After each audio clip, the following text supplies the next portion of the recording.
Perkenalkan, saya Dedek Leonardo dengan NIM 112240037 dari kelas 59 Bahasa Indonesia WI 2005 akan mempresentasikan tentang pemanfaatan PGPR untuk meningkatkan biomasa tanaman jagung.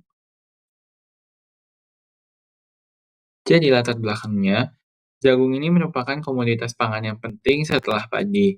Namun, produktivitas dari jagung ini sendiri sering terganggu oleh hama atau penyakit seperti bulia dan juga kekeringan. Lalu, untuk mengatasi masalah ini diambil sebuah solusi ramah lingkungan, yaitu dengan menggunakan PGPR atau Plant Growth Promoting Rhizobacteria atau bakteri pemacu tumbuh yang bisa bantu atasi tantangan pertumbuhan tanaman jagung ini. Dalam penelitian ini terdapat 4 rumusan masalah. Yang pertama, apa pengaruh PGPR terhadap biomasa tanaman pangan? Lalu yang kedua, jenis PGPR mana yang paling efektif? Selanjutnya, faktor lingkungan apa yang memengaruhi efektivitas dari PGPR? Dan juga bagaimana perbandingan biomasa tanaman pangan dengan dan tanpa PGPR. Tujuan dari penelitian ini adalah yang pertama menganalisis pengaruh PGPR terhadap biomasa tanaman jagung. Lalu yang kedua menentukan jenis PGPR yang paling efektif. Lalu mengidentifikasi faktor lingkungan yang berpengaruh terhadap efektivitas PGPR.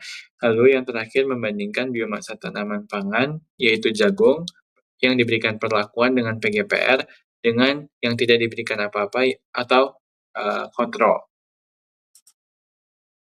Untuk metodologi penelitiannya, kami melakukan studi literatur pada 12 jurnal ilmiah yang berbeda, internasional maupun nasional yang relevan dengan topik kami, yaitu PGPR dan tanaman jagung. Lalu kami mengamati beberapa parameter, yaitu tinggi tanaman, jumlah daun, panjang akar, bobot segar akar, dan daun. Lalu, kami membandingkan antara dua PGPR, yaitu Bacillus sp dan juga Pseudomonas sp. Lalu kami juga membandingkan dengan yang tidak diberikan PGPR atau kontrol. Hasil kajian menunjukkan bahwa pemberian PGPR meningkatkan biomasa tanaman jagung dibandingkan dengan yang tidak diberikan PGPR atau kontrol. Hal ini dapat dilihat dari parameter yang terlihat perbedaan signifikannya, yaitu tinggi tanaman, jumlah daun, dan juga panjang akar. Namun, dosis PGPR tidak selalu linear dengan efektivitasannya. Jadi masih perlu disesuaikan dengan jenis tanaman yang diberikan PGPR dan juga dengan kondisi lingkungan saat diberikan. Hasil kajian juga menemukan bahwa Pseudomonas sp lebih efektif sebagai PGPR dibandingkan dengan Bacillus sp. Dapat dilihat bahwa tanaman jagung yang diberikan PGPR Pseudomonas sp unggul di sebagian besar parameter, yaitu di tinggi tanaman, panjang akar, dan juga bobot daun. Hal ini menunjukkan bahwa Pseudomonas sp lebih efektif sebagai PGPR dibandingkan dengan Bacillus sp. Selanjutnya ditemukan juga bahwa faktor lingkungan sangat memengaruhi efektivitas dari PGPR itu sendiri.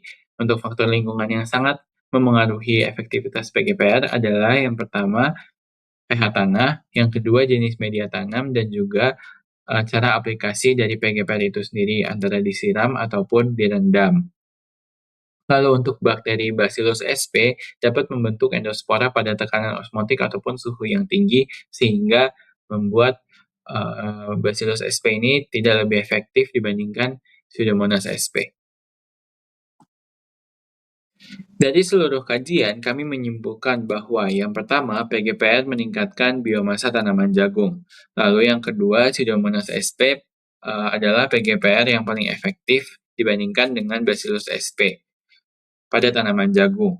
Lalu yang ketiga, faktor lingkungan sangat memengaruhi hasil dan efektivitas dari PGPR itu sendiri. Lalu, aplikasi PGPR menjanjikan sebagai teknologi ramah lingkungan. Untuk saran yang pertama, sebaiknya dilakukan kombinasi metode aplikasi PGPR, yaitu tidak hanya dengan direndam, namun juga dengan disiram secara berkala. Lalu yang kedua, sebaiknya dilakukan uji kombinasi strain, yaitu seperti Pseudomonas sp dengan Bacillus sp digabungkan untuk membuat PGPR yang lebih efektif. Lalu sebaiknya dilakukan uji adaptasi di berbagai jenis tanah agar PGPR lebih terbiasa atau dapat dikembangkan agar lebih dapat menyesuaikan dengan faktor lingkungan yaitu jenis media tanam.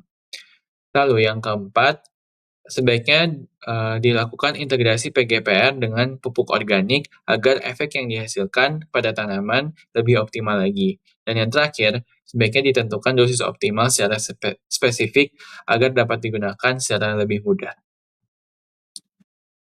Berikut daftar pustaka yang digunakan. Terima kasih telah mendengarkan.